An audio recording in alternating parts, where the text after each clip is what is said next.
Thanks for clicking on Wayne.com for this week's edition of Inside the Zone with Shane Albahrani. 3 straight games, the voice. Yeah, it's wearing out a little bit, unfortunately. It started to go out yesterday afternoon about the third period, and I could feel it coming on, so it happens. I feel like I jinxed you last week because I was asking after the show, like if you had a backup or if other ECHL teams had a backup, because I know, in the latter years with Bob Chase, you were kind of the guy that helped fill in, and then later did all the road trips. Yeah. So if Shane Albahrani can't go, will there be Komets hockey on the radio? That's what I want to know. Yeah, because Shane Albahrani will have to be there to do it all. Fair enough. Because he doesn't have a backup anymore.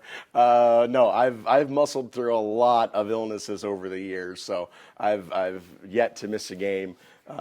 There's been times where I had no business calling a game. I was going to say, what's the worst time? What's the worst? Because I know when we're doing the newscast, the only time I get nervous and sweaty is when I'm sick, right. And I know I sound terrible, and I'm afraid I'm going to cough in between. Other times I'm fine, but the worst is being sick, and I've only got to be out there for 3 minutes. You've got to be out there for 3 hours. So how do you get through something like that? Well, the bad thing with me is that I've luckily never had any a stomach flu or anything like that, but sinus infections I've had multiple that have lasted months and months and months. So that's the big thing I've had to work through. Luckily, I haven't had any stomach issues or anything like that, because some of my other broadcasters have had issues where they've had to run off. That sounds like a lot of fun. Yeah. So luckily that has never happened to me. But no, this I haven't quite lost my voice like this in quite some time. So this is something new. And with the game Wednesday, as long as I'm not in any pain or anything like that, I'll just have to get through it. See, people say hockey athletes are the toughest athletes. Maybe hockey announcers. Maybe it rubs off, or vice versa. Maybe it'll just starts from you guys down. Yeah, I'll make my voice a little bit deeper. I'll sound like Sam Elliott, maybe. I shouldn't have smoked these 3 packs of cigarettes before this broadcast. Basically, that's what I would go with. When you're taking a look at this past week, we mentioned last week how important the month of February was because of the number of 12 out of 13 divisional games, I believe was the number.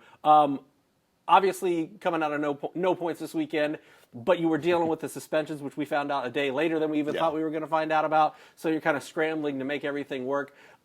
Just the overall takeaway, what is it from this past weekend? Because obviously, you don't want to have a lot of 0-point weekends, especially at this point in the season. Yeah.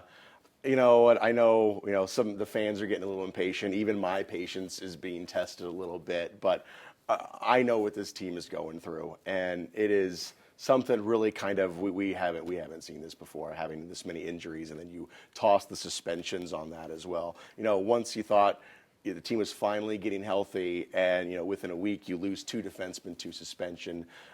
In that melee down in Jacksonville, you lost Brady Shaw, your top scorer, and an unfortunate accident, not even involved in the melee, was Brett McKenzie, who caught a skate blade to the arm. So you lost your 2 top scorers going into big 3-3. So, the Komets only had 8 forwards on Friday night in Kalamazoo. You had Jason Binkley was kind of the volunteer to go play forward in the position he's never played before. So the team was just hurting this weekend. Brett McKenzie came back, maybe probably just out of necessity. He couldn't even play his regular position of center. He had to go off to the wing, so you had that. You also had Max Gottlieb, who also kind of by necessity probably came back to the lineup when he probably could have needed a couple more weeks, but he's in there.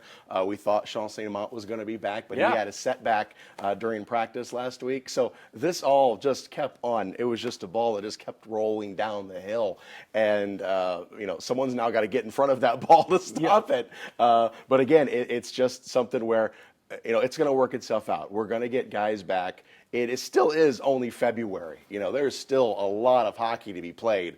There's maybe 50-some points out there to be had yet. So, not to worry just yet. You said you do not want to have many 0-point weekends, considering how Toledo and Cincinnati is playing, and Indy now. Maybe, first and second place may be out of reach now. And, that's fine. You just want to get to the playoffs. And I would rather have a team, hot in March and that first week of April than in February. So yeah, you want to start picking up points. You want to start getting everybody back. But again, your most important thing is make the playoffs, and you're still in that position. You mentioned 8 forwards. For the people out there, you want to have 10 forwards. You want to have 10. You want to have 10, so 8 is significantly less than Yeah. 10. When you take a look at this, we've seen weekends where the Komets have had maybe 5 defensemen instead of 6 defensemen, and you move Shaftsma back is what we've seen Sure. in years past. Yeah. But how do you deal with the flip side of that? Because it seems like there's a never-ending supply of forwards, not so much the case when it comes to quality defensemen. How do you deal with a problem like that when you're like, all right, we don't have enough forwards? Like that's it. Just seems like that is the other side of it, and it doesn't happen as much as it happens when it comes to defensemen. Well, and a lot of times, you'll have a team when you had a whole week off. You will call somebody up from the SPHL, or you can sign somebody. But knowing that it's an injury issue, it's not anything long term. It's short term. You don't want to bring someone into that mix, so you just kind of deal with it. You kind of play short.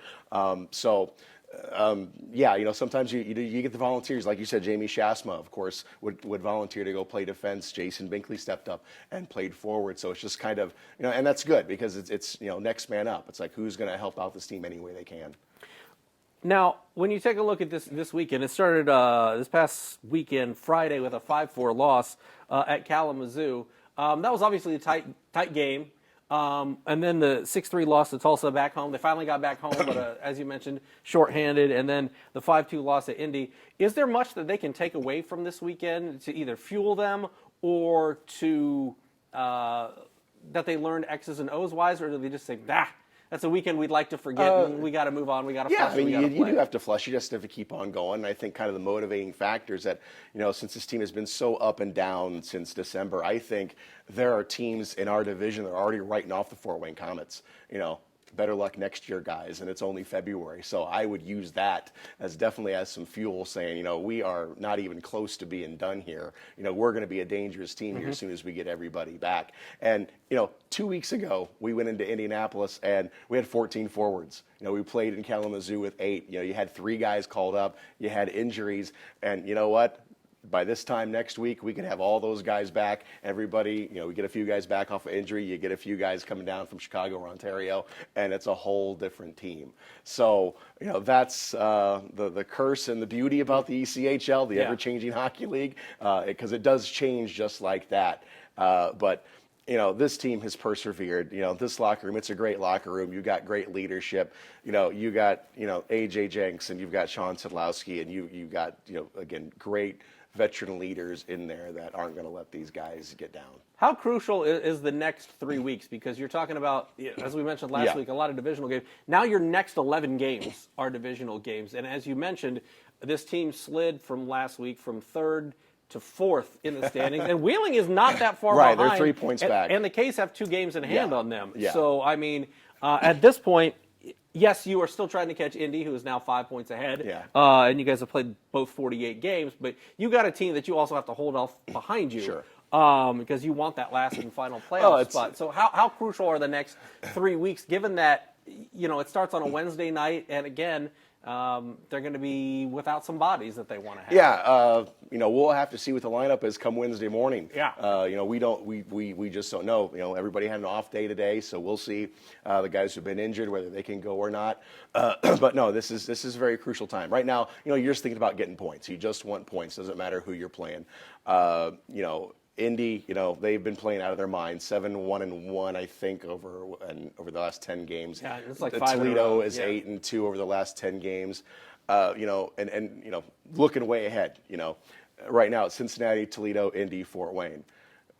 Toledo can't beat Indianapolis. Fort Wayne cannot beat Toledo. So maybe that 4th spot, the team that the Komets have had pretty good job with this year has been Cincinnati. So maybe that 4th spot is maybe the best spot. Yeah, I mean, the matchups may be better. And they may feel a little bit better when they go down to Cincinnati and play the Cyclones. Exactly. Play better, yeah. Yeah, so, you might, it's maybe a bit of a blessing when it comes right down to it. You just want to get in. And, again, looking at that matchup, the team has not been able to figure out Toledo. So that's not a first round. You probably would want Cincinnati anyway. But the way Toledo is playing and the way they beat Cincinnati this weekend, it may be Toledo in the first spot. So, but again, that's just looking ahead. And no, points are points. You just want points.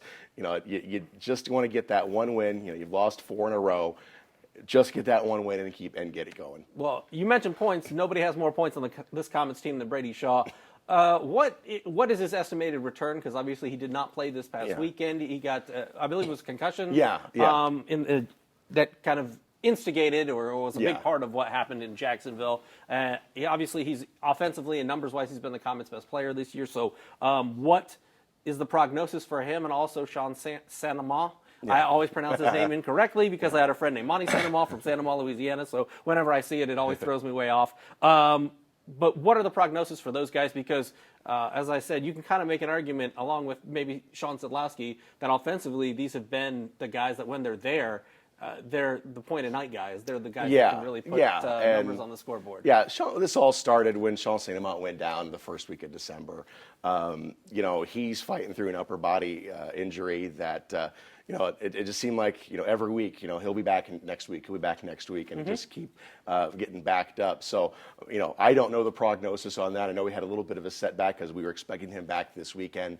As for Brady Shaw, he's in concussion protocol. We know how that is nowadays. So, not even really sure. But I know both of them want to get back in the lineup, I'm sure, greatly. They're both on the ice, so hopefully that is a good sign. Also, Brad Morrison is another guy who is just starting to put it together when he got injured, and people are kind of forgetting about him. And he's a guy who definitely knows how to make things happen. And and again, you know what? The phone call could come from Chicago or Ontario, and who knows who could be back down.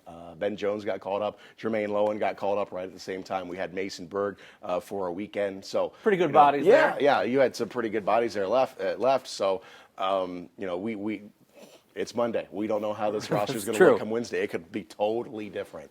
What we've seen for the Komets a lot this season, they've had weekend games mostly. We're kind of getting to a stretch where we see a lot more Wednesday games. I mean, this Wednesday is, I believe, it's the first of 5 Wednesday games. So really, it changes the flow of the week for the Komets. How does that affect a team that is, obviously trying to get healthy and trying to get hot, but also now you don't have, a huge block of practice time in between when you play games, because that Wednesday game, kind of breaks up your week and makes it a little more roller coastery, I guess, as far as your schedule goes. I think it helps. Roller coastery isn't a word. Right. But I think it helps because when you're playing 3 games in 3 nights, which is the norm in the ECHL, which this is the only league that does that, it wears you down. So I think the guys would much rather have that Wednesday game and play Friday and Saturday and then have a Sunday off, because when you're playing 3 and 3 and they're not all at home, you're traveling, you might have 1 at home, you're going to have 2 on the road, you're playing 3 games like this weekend, less than 72 hours in 3 different cities. So I think this Wednesday night game might be a blessing, because now, you're coming off a bad weekend, but now you don't have a lot of time to think about it. We got to get right back on Wednesday. Speaking of, I feel like there's been a lot of negatives we've been talking about, but I want to talk about one of the positives. Saturday, the home game against Tulsa, a new attendance record for the Komets, 10,567 people. Komets are 3rd in all of minor league hockey, number 1 in the ECHL, only behind, I believe, it's the Hershey Bears and the Cleveland Monsters as far as attendance in a game. What kind of energy can that give this Komets team? And also, what does it say about the Komets fan base? Because, like we said, they're getting a little impatient because you look at the roster and you think, man, this is a team that's pretty darn good, even though there's a lot of movement day in and day out, injuries, all that stuff. But they're still really backing this team and, setting a new attendance record. I mean, it has to feel good if you're in a Komet sweater, I think. Yeah. And, you get these guys here who have never played in front of crowds like that. It could be intimidating. If you ever played in front of 10,000 plus people, it's a little different atmosphere. So guys are getting used to that, and they're getting used to this passionate fan base, because again, wherever they played, sometimes the minor league hockey team or the junior team or wherever you came from is an afterthought. Fort Wayne, Komets are number one. Yeah, so you don't like Brampton. Those crowds. Right, it's exactly. Yes, same league, but completely different story. Yeah, and even in the media coverage as well. We're doing this show. How other many ECHL or even minor league teams get to have this platform, and it just shows you how great Fort Wayne is to play hockey, and the fans. I know they're getting impatient, but it also shows how passionate they are, and that the fact that they are getting impatient and they are getting fired up about this team shows you how important this team is to Fort Wayne, and that is what I love. I love the fans. Even though they might go on the negative, but it's still awesome that they care that much and they keep coming out. It doesn't matter what we're doing on the ice; it's still their Komets, and they're going to come out and they're going to back these guys, and eventually it's going to turn around, and the place, the 10,500 people are going to be on their feet, and it's going to be wonderful again. Well, we look forward to that, and hope it starts this coming Wednesday when they host Kalamazoo at the Coliseum, 7:35. Yes. All right, we will be there. Shane Albahrani will be there, sick, healthy, or indifferent. Shane Albahrani will be there, no doubt about it, on Whoa Whoa, making the call, and we appreciate the time, man. Thanks, buddy. Feel better, and we will see you next week here on Inside the Zone.